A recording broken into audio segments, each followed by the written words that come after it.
bercanda dusta ya. Sekarang kan bercanda dusta normalisasi ya, normalisasi bercanda penuh kedustaan begitu. Jadi bercanda-bercanda tapi bohong gitu ya, tapi bohong. Nah, dulu kan seperti viral tuh ya kan, ini tapi bohong gitu ya, konteksnya. Nah, jadi jujur dalam perkataan, jujur dalam niat ya. Niat kita tuh harus jujur, harus benar. Tadi ya, jujur dan benar karena Allah Subhanahu wa taala begitu ya, bukan karena yang lainnya begitu ya, sayang ya. Jadi tidak ikhlas pada Allah Subhanahu wa taala. Jadi pilar pertama adalah as-sidqu atau kejujuran. Pilar yang kedua adalah al-amanah ya, tanggung jawab, kepercayaan ya, tanggung jawab. Jadi kita tuh harus memiliki akhlak ya, kepribadian ya, menunaikan segala hak dan kewajiban ya, serta menjaga sesuatu yang dipercayakan kepada kita. Yang dipercayakan kepada kita apa? Biasanya yang dipercayakan kepada kita apa? Harta, ya kan? Titip nih 10.000, titip 100.000 gitu. Yang dia bapain ya, ya titip. Terus yang kedua rahasia, ya. Termasuk diantaranya amanah kepercayaan itu apa? Jabatan, ya. Tadi harta, ya. Cara kita ngetes gimana? Gampang, gitu ya. Jadi tolong titip 100.000, nanti akhir bulan saya ambil lagi ya, bisa nggak? Kalau bisa, udah titip. Terakhir bulan diambil lagi, 100.000, ya. Dilihat kok kode serinya beda, gitu. Kenapa? Emang uangnya diapain? Saya pakai jajan dulu, ini udah saya gantiin. Amanahnya apa? Jangan diapa-apain gitu ya, tapi dipakai. Dulu Rasulullah SAW ya, ketika usia remaja ya, ketika memulai bisnisnya begitu ya, pernah ya, suatu ketika beliau berdagang begini, duduk di satu tempat gitu kan, ya, duduk ya, lalu kemudian ada orang dari luar kota datang beli ya. Setelah beli, anak muda, saya titipkan barang ini ke kamu ya. Oh ya, saya mau tawaf dulu ya, taruh. Dia tawaf, selesai tawaf lupa pulang gitu, pulang ya. Sampai berapa saat kemudian ingat gitu ya, ingat terus gimana, balik lagi, ya masih ada barang saya di sana gitu. Dia balik lagi, dan dia melihat ya Rasulullah masih di sana, tidak berubah sedikit pun. Lalu disamperin, kenapa kamu masih tetap di sini? Karena masih ada amanah ya, amanah yang bapak titipkan ya, yang antum titipkan ini. Setelah diambil selesai sudah, dia sudah lega ya, Rasulullah SAW lega, amanahnya sudah tertunaikan. Dan sejak saat itu FYP ya, viral gitu ya, viral bahwa beliau adalah as-sidq ya, al-amin ya, yang bisa dipercaya ya, al-amin ya, bisa dipercaya gitu ya. Masya Allah. Jadi itu salah satunya gitu ya. Harta, rahasia. Sekarang kalau kita titip rahasia, titip rahasia, jangan bilang kemana-mana ya gitu. Iya siap gitu ya. Besok gimana rahasianya? Yang bagus ditahan, yang nggak bagus berkembang. Bahkan rahasia satu jadi 10 rahasia. Maksudnya bumbunya nambah 9 ya. Rahasia satu, bumbunya 9 jadi 10 gitu. Ini Masya Allah, titip rahasia. Makanya jangan suka titip rahasia ya. Karena rahasia dititip ya, dititip satu baliknya 10. Baliknya 10 ya, nambah. Bahkan kemana-mana gitu. Jadi itu. Jabatan itu juga amanah ya, bukannya gaya-gayaan, bukannya sombong-sombongan. Wah, jadi apa, menteri ya, jadi kepala daerah, jadi anggota dewan ya, bukan buat sombong-sombongan, itu amanah ya, jabatan. Jadi kepala sekolah ya, jabatan. Jabatan itu amanah yang harus kita tunaikan, harus dipertanggungjawabkan ya. Kerjaan itu bisa berhasil, bisa nggak berhasil ya. Yang paling penting adalah mempertanggungjawabkan itu, menunjukkan bahwa kita sudah sungguh-sungguh melaksanakannya begitu. Oleh karenanya bukan buat gaya-gayaan gitu ya, tapi buat kita apa sih namanya, tunaikan begitu. Amanah itu untuk ditunaikan. Oleh karenanya penting bagi kita untuk menjaga kepercayaan, mengelola ya, termasuk dana-dana organisasi. Mungkin nanti akan latihan ya mengelola dana organisasi ya kan. Lalu kemudian termasuk bertanggung jawab terhadap waktu ya yang kita miliki, waktu belajar yang kita miliki ya. Kita hari ini ya kan berkomitmen untuk mondok ya kan, ya kan? Nah ini termasuk salah satu kita belajar menjaga amanah begitu. Gimana ya tadi, benar-benar waktu yang ada itu time schedule kita laksanakan, waktunya belajar belajar, waktunya istirahat istirahat gitu ya, kayak gitu ya. Jangan sampai ya kita kesini setahun goalsnya mau hafalan Quran, hafalannya kan nambah-nambah. Nah ini sayang waktunya ya kan, sayang gitu. Ada 3 kali halaqah ya Quran, nah ini dilaksanakan, dijalankan, dioptimalkan. Berhasil tidak berhasil itu urusan berikutnya gitu, tapi kita berupaya itu jadi bentuk amanah kita ya.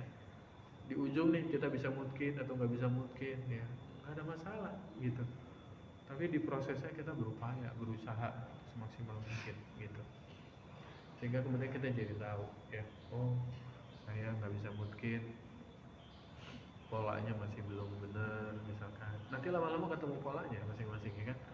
Ada yang mesti 100 kali, ada yang 40 kali, ada yang cukup 20 kali begitu. Ada yang 10 kali udah hafal begitu. Ada macam-macam gitu ya. Insyaallah.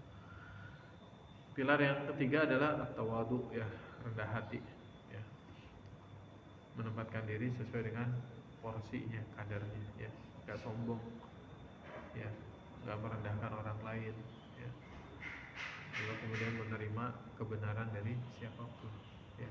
Ini ya, kemampuan kita untuk menerima kebenaran dari siapapun, nggak sombong gitu ya. Masya Allah. Dan ini penting ya bagi kita tuh, sehingga kemudian tawadu ini akan menjauhkan kita tuh dari rasa merasa paling pintar gitu. Nah ini tawadu nih, gitu ya. Termasuk tawadu ini nanti akan melahirkan kemauan kita untuk belajar dari siapapun gitu, walaupun ternyata dia lebih muda dari kita. Tapi kalau ada ilmu yang bisa kita ambil gitu ya. Termasuk tawadu ini nanti akan memunculkan kesopanan ya, adab ya, sopan. Ilmu kita mungkin tinggi ya, atau mungkin di sini ya ilmunya tinggi gitu ya, tapi karena rasa tawadu ini ya, maka nanti dengan ustaz, dengan jamaah itu sopan jadinya gitu. Tapi kalau nggak tawadu, sombong misalkan dengan jamaah, jamaah apa gitu ya misalkan ya, sholatnya masih nggak benar gitu ya, masih mending saya benar misalkan gitu, nah, sombong yang muncul malah gitu ya.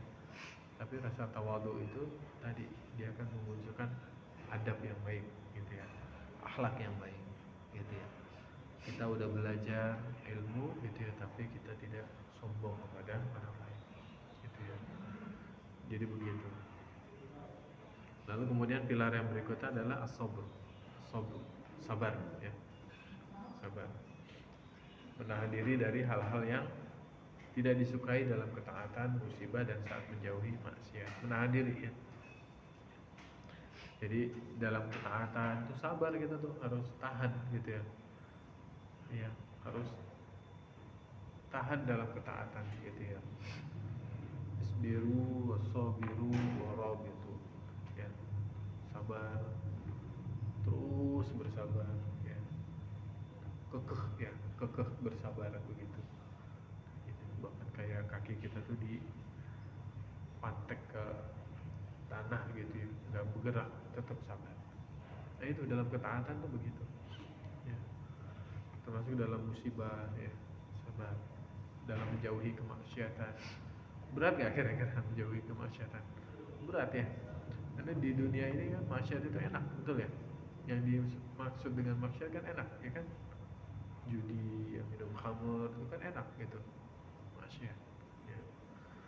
Gak belajar ya, kabur, melawan orang tua itu kan enak. Dengerin orang tua kan terikat, bebas ya kan, apa kayak terpenjara begitu ya. Tapi ngelawan orang tua kan jadi bebas, enak gitu. Gitu ya. Nah itu justru jatuhnya jadi maksiat gitu ya. Dan kita bersabar dari menjauhi kemaksiatan itu ya tadi bersabar untuk tetap apa sih beradab yang baik kepada orang tua ya kan, taat kepada orang tua selama ketaatan itu kepada Allah Subhanahu wa taala begitu ya. Masya Allah. Pilar yang berikutnya adalah al-hayya, apa tuh? Malu ya. Malu. Perasaan malu untuk melakukan perbuatan yang melanggar syariat atau merusak kehormatan diri. Malu ya. Kita tuh harus punya rasa malu. Ya. Jadi kalau kita melakukan hal-hal yang melanggar maksiat itu kita malu ya. Nah, perasaan inilah nanti makanya jadi pemberat amal timbangan kita tuh di akhirat. Mau ada kemaksiatan nih, malu gitu ya. Itu apalagi gitu ya. Khamr, aduh malu gitu ya. Zina, malu gitu. Ya kan? Itu kayak korupsi, aduh malu gitu. Ya, kayak gitu. Nyakiti saudara, malu gitu ya. Malu gitu ya. Malu kepada siapa? Ya kepada Allah ya. Malu kepada Allah gitu ya. Bukan hanya malu kepada manusia, tapi yang paling kita tuh kadang nggak tahu kalau Allah itu ngawasin kita ya kan. Malu kepada Allah. Manusia itu ada waktu nggak bisa ngawasin kita ya. Tapi Allah selalu punya waktu untuk mengawasi kita. Masya Allah ya. Oleh karenanya kemudian malu ini nanti ngejaga nih akhlak kita tuh, pandangan, lisan. Bisa nggak nih kita mengucapkan lisan-lisan yang kotor tanpa diketahui siapapun? Ngomel, gunjing tanpa diketahui siapa, bisa nggak? Tapi kalau kita punya al-haya ya, kita tahu bahwa Allah yang kemudian melihat kita gitu. Maka kita malu gitu kalau sampai berkata-kata kotor yang terhadap siapa begitu, malu gitu ya. Itu pilar-pilar ya yang harus kita bangun ya kalau kita ingin memiliki akhlak yang kokoh ya, yang kuat, matin ya. Tantangannya apa di era sekarang ini ya? Tantangannya di era sekarang ini era dimana ya budaya itu, budaya instan dan egoisme itu sangat luar biasa ya, mendominasi. Jadi ingin setiap hal itu instan ya kan, terus egois ya, yang penting sendiri-sendiri untung gitu, egoisme ya kan. Ya, bahkan rela mengorbankan teman ya kan demi kebahagiaan dirinya sendiri, itu egoisme juga. Instan, pengennya tuh yang instan-instan gitu ya. Ya, ini juga bahaya ya, budaya-budaya instan. Nanti menghasilkan sikap-sikap curang. Ah udahlah, yang penting nilai saya bagus begitu misalnya. Instan, pengennya instan. Yang kemudian yang kedua ya, tantangannya adalah kebebasan berekspresi. Ya, kebebasan ekspresi itu apa? Jadi pengennya bebas aja, kayak di medsos kan bebas aja, mau ngapain aja gitu ya. Itu tantangan kita gitu ya. Sehingga kemudian kita tuh nggak sungkan untuk gibah, nggak sungkan untuk berkata-kata kasar ya kan, dengan bahasa-bahasa yang dinormalisasi saat ini ya. Ya ada bahasa hewan ya kan, ada bahasa apalah gitu ya, ya kan ya. Bahkan ya kita tuh apa sih namanya, melihat betapa mudahnya seseorang itu melakukan adu domba ya, namimah ya kan. Nah itu kan salah satunya kebebasan berekspresi gitu ya. Jadi karena digital ya, adanya digital.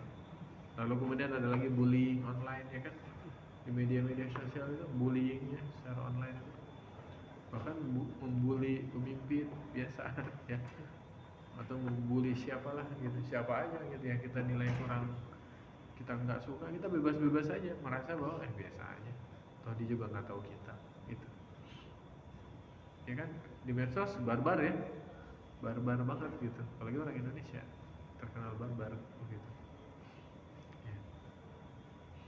Lalu kemudian yang tantangan berikutnya adalah norma sosial, pergeseran norma sosial. kita ngelihat betapa batasan interaksi antara laki-laki dan perempuan ya, semakin kabur ya, kabur gak jelas. Oleh karenanya pentingnya sifat haya tadi, yang malu gitu ya, dan menjaga kehormatan diri bagi kita semua gitu, para santri insyaallah gitu. Lalu kemudian strateginya gimana supaya kita memiliki pribadi yang kuat ya? Yang pertama yang nggak lain dan nggak bukan adalah meneladani Rasulullah SAW gitu ya. Ya. Karena apa? Karena ya Rasulullah SAW pernah ya, para sahabat bertanya gitu ya tentang kepribadian Rasulullah SAW, maka Aisyah radhiyallahu anha mengatakan bahwa akhlaknya Rasulullah SAW adalah Al-Quran gitu ya. Akhlaknya adalah Al-Quran gitu. Makanya penting bagi kita untuk selalu menteladani Rasulullah SAW. Jadi kalau kita ini kayaknya kalau kayak gini sebenarnya boleh nggak kita lihat lagi dulu Rasulullah gimana sih akhlaknya terkait dengan itu gitu. Bahkan cara minumnya Rasul, makannya Rasul ya kan, kayak gitu. Yang kedua adalah muhasabah ya, harian. Jadi muhasabah tuh jangan di akhir tahun aja, tiap hari kita mesti muhasabah. Coba luangin waktu. Yang paling enak tuh mau tidur ya kita muhasabah. Ya, kita muhasabah hari ini saya tuh ada berperilaku jujur apa enggak ya? Ada nggak perbuatan-perbuatan saya nggak jujur hari ini? Perbuatan saya yang sombong hari ini? Kata-kata saya yang kasar hari ini? Perilaku saya yang mengecewakan orang lain hari ini? Begitu. Nah, ini muhasabah harian, gitu ya. Hari ini saya tuh bisa nahan amarah apa enggak ya? Berapa orang yang udah saya marahin hari ini? Begitu. Nahan amarah. Ini muhasabah harian tentang akhlak yang kita lakukan hari ini. Ini penting ya. Ini nanti dari situ baru kita mengevaluasi diri dan berjanji untuk melakukan yang lebih baik. Lalu kemudian yang ketiga yang harus kita lakukan ya agar pribadi kita menjadi kuat adalah berkumpul dengan orang-orang yang soleh ya. Tadi orang-orang yang emang inginnya tuh masuk ke dalam kategori soleh, ingin masuk surga mungkin, solehin gitu ya. Jadi kalau kita kumpulannya teman-temannya orang-orang soleh, insya Allah nanti kita akan terpengaruh menjadi soleh. Hati-hati jangan sampai kita malah mempengaruhi orang-orang soleh jadi tidak soleh. Nah, ini juga hati-hati gitu. Makanya kita juga selain kita ingin dipengaruhi, kita harus mempengaruhi orang untuk melakukan kesolehan. Jangan sungkan-sungkan. Jadi bahasa-bahasa kadang gini, kita sebagai sesama teman, ini boleh nggak ya? Nggak apa-apa gitu. Nah padahal nggak apa-apa itu yang dilakukan adalah keburukan gitu. Nah kita juga jangan mentoleransi itu, jangan. Nah pentingnya nasihat, jangan, itu nggak baik gitu. Oh dia jadi ada remnya, nanti sometimes kita juga ngeblok dia ada remnya gitu, ngerem kita karena kita komitmen ingin sama-sama baik gitu ya, menjadi baik. Lalu kemudian yang terakhir adalah doa ya, senantiasa berdoa kepada Allah Subhanahu wa taala ya. Rasulullah sendiri senantiasa berdoa. Ya, ya Allah tunjukkanlah kepadaku akhlak yang terbaik ya. Tidak ada yang dapat menunjukkan kecuali Engkau ya Allah, dan jauhkanlah dariku akhlak yang buruk. Tidak ada yang dapat menjauhkannya kecuali Engkau ya. Hadis riwayat Muslim ya. Ya. Jadi wa fil ya, Madinul Khuluq ya, ini penyempurna ya dari dua karakter yang sudah kita pelajari sebelumnya ya, salimul akidah dan sahihul ibadah ya, ibadah yang sahih gitu. Dan kita berharap bahwa dengan akhlak yang baik ini kita bisa menjadi duta-duta santri ya, yang bisa efektif mempengaruhi masyarakat gitu ya, bukan hanya dengan lisan kita tapi perilaku kita menjadi jauh lebih baik gitu ya. Dan ini penting bagi kita semua gitu ya, agar kita senantiasa memiliki akhlak yang baik gitu ya. Sebagai penutup ya, Allah Subhanahu wa taala berfirman dalam surah Ali Imran ya, ayat ke-3 134. Alladzina yunfiquna fis sarra'i wad dharra'i wal kadhimina al ghaidha wal 'afina 'anil nas wallahu yuhibbul muhsinin. Yaitu orang-orang yang menafkahkan hartanya baik di waktu lapang maupun sempit, dan orang-orang yang menahan amarahnya dan memaafkan kesalahan orang. Allah menyukai orang-orang yang berbuat kebajikan ya. Surah Al-Imran ayat 134. Ini tentang akhlak mulia ya, memaafkan dan menahan amarah gitu ya, memaafkan dan menahan amarah. Lalu kemudian dalam surah An-Nahl ayat 90 ya, perintah untuk berbuat baik dan adil ya. Innallaha ya'muruna bil 'adli wal ihsan wa ita'i dzil qurba wa yanha 'anil fahsya'i wal munkari wal baghi ya'izukum la'allakum tadhakkarun.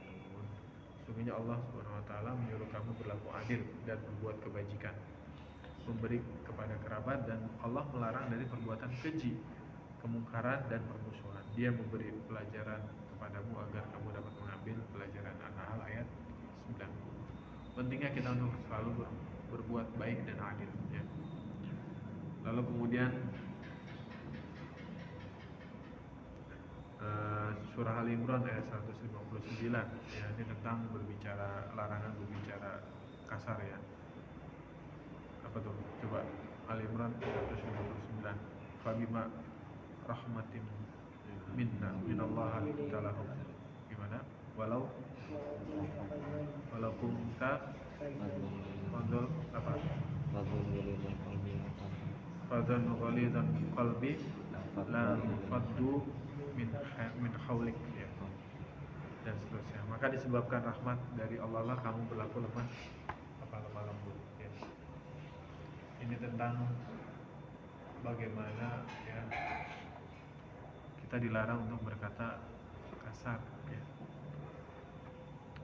Ya. Maka disebabkan rahmat Allah kamu berlaku lemah lembut terhadap mereka. Sekiranya kamu bersikap keras lagi berhati kasar, tentulah mereka menjauhkan diri dari sekelilingmu. Karena itu maafkanlah mereka, mohonkanlah ampun bagi mereka, dan bermusyawarahlah dengan mereka dalam urusan-urusan itu.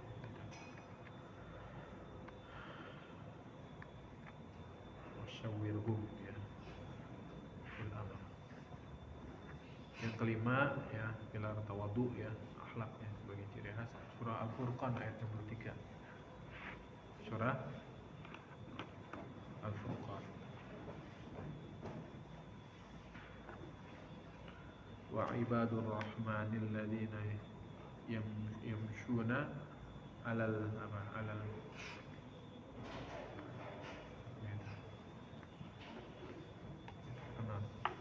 Surah Al-Furqan ayat 63. Wa ibadur rahmanil ladzina yamshuna 'alal ardi haunan wa idza khatabahumul jahiluna qalu salama. Dan hamba-hamba Tuhan yang Maha Penyayang itu ialah orang-orang yang berjalan di atas bumi dengan apa? Rendah hati. Dan apabila orang-orang jahil menyapa mereka, mereka mengucapkan kata-kata yang mengandung keselamatan ya. Salam, mengandung keselamatan. Jadi ikhwafillah penting ya bagi kita untuk senantiasa ya penyayang di atas muka bumi ini, Ar-Rahman.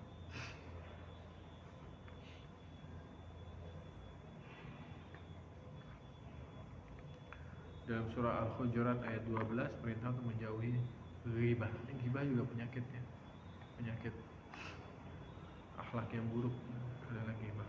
Ayat 12 ya. Ya ayyuhalladzina amanu ijtanibu katsiran minadz dzann inna ba'da dzanni ism ya. Tentang ghibah ya, menggunjing, dan banyak lagi tentunya. Nah ini Alhamdulillah, mudah-mudahan di pagi hari ini ya Allah Subhanahu Wa Taala senantiasa menjauhkan kita dari akhlak yang buruk, ya, akhlak yang tidak baik, dan menguatkan akhlak kita ya, menguatkan akhlak kita, kepribadian kita menjadi pribadi yang memiliki akhlak yang matin ya, yang kokoh, yang mulia gitu ya. Kita berdoa sama-sama kepada Allah Subhanahu Wa Taala ya, semoga Allah Subhanahu Wa Taala menjaga kita semua. Assalamualaikum warahmatullahi wabarakatuh.